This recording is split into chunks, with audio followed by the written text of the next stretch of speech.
नहीं पीड़ा है तो मनुष्य नहीं है। और जो धर्म प्रजा को इतना कमजोर बना दे कि जिसको कोई पीड़ा ना हो, है कि भाई तेरे साथ कुछ आने वाला नहीं है, तू मोक्ष की प्राप्ति के लिए है ना सब छोड़ के भाग जा, बस वही भारत की बर्बादी का कारण है ना।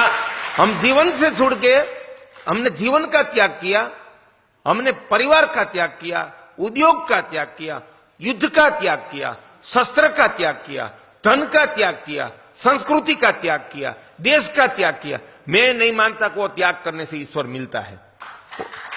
कृष्ण ने जीवन के अंत तक कोई चीज का त्याग नहीं किया था, राम ने जीवन के अंत तक कोई चीज का त्याग नहीं किया था।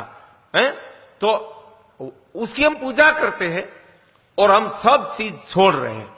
उसमें से हमारी कार्य शक्ति का नाश हुआ, हमारी इच्छा शक्ति का नाश हुआ, हमारे पुरुषार्थ का नाश हुआ, हमारा जुड़ाव पूरी संस्कृति से मिट गया, हमारा जुड़ाव राष्ट्र से मिट गया।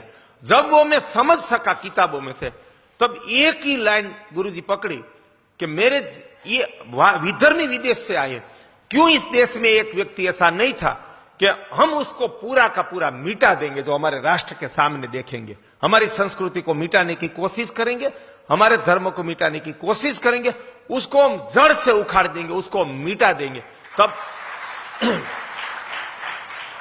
तब एक किसान के बेटे की हैसियत से कोई मेरा मार्गदर्शक नहीं था, फिर भी मैंने अंदर से संकल्प कर लिया कि मैं छोटा आदमी हूं, लेकिन मेरे जीवन में जो प्रश्न आएगा ना, उसको मैं जड़ से उखाड़ के फेंक दूंगा।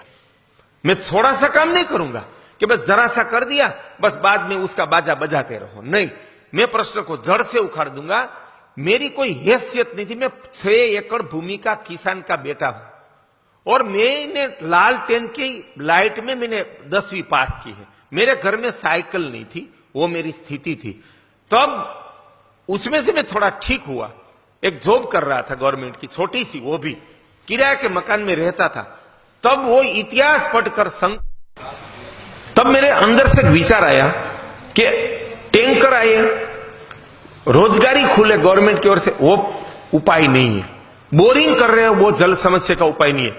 हर एक जहां जल समस्या है, चाहे वो एक गांव में हो या राष्ट्र में हो या विश्व में हो, हर एक गांव में 5 से 50 चेक डैम बनाया जाए और जहां संभव हो वहां 1 से 2 तालाब बनाया जाए, तब ये जल समस्या मिट सकती है। लेकिन मैं उनका भाषण करने नहीं गया, मैं एक पास के गांव में गया।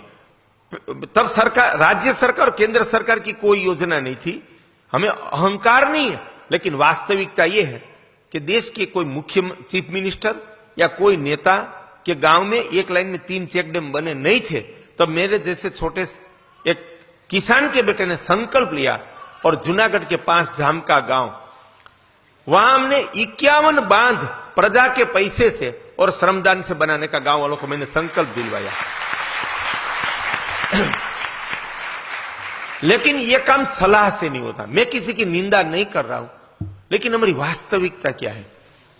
हमारे देश में मेरे जैसे लाखों समाज सेवक है, 60 लाख, मैंने ऐसा सुना है, 60 लाख साधु महात्मा है।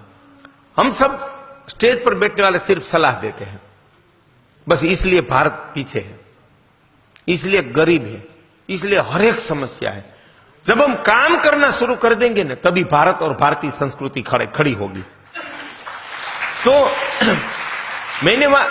मेरी एक प्रार्थना है कि आप तालियां मत बजाओ, कंटिन्यू सुनो।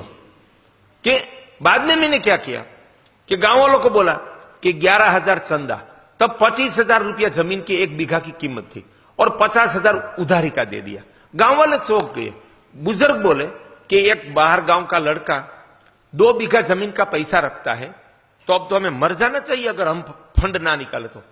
सारे गांव के 100% किसान, मजदूर, गोपालक, कारीगर, शिक्षक, मंदिर का पुजारी, 100% प्रजा ने अपने घर में से चंदा निकाला और 200 लोग श्रमदान में आ गए और हमने सिर्फ 10 लाख का खर्चा, जब गवर्नमेंट का एक चेक डैम 2 लाख से 15 लाख में बनता था, उसकी ही साइज का और उससे भी ज्यादा ऊंचाई वाला, गवर्नमेंट के चेक डैम 2 मीटर के ही बनते थे, हमने 4 मीटर तक की ऊंचाई का चेक डैम नदी नाले में 10 लाख रुपया में हमने 51 बांध बनाए।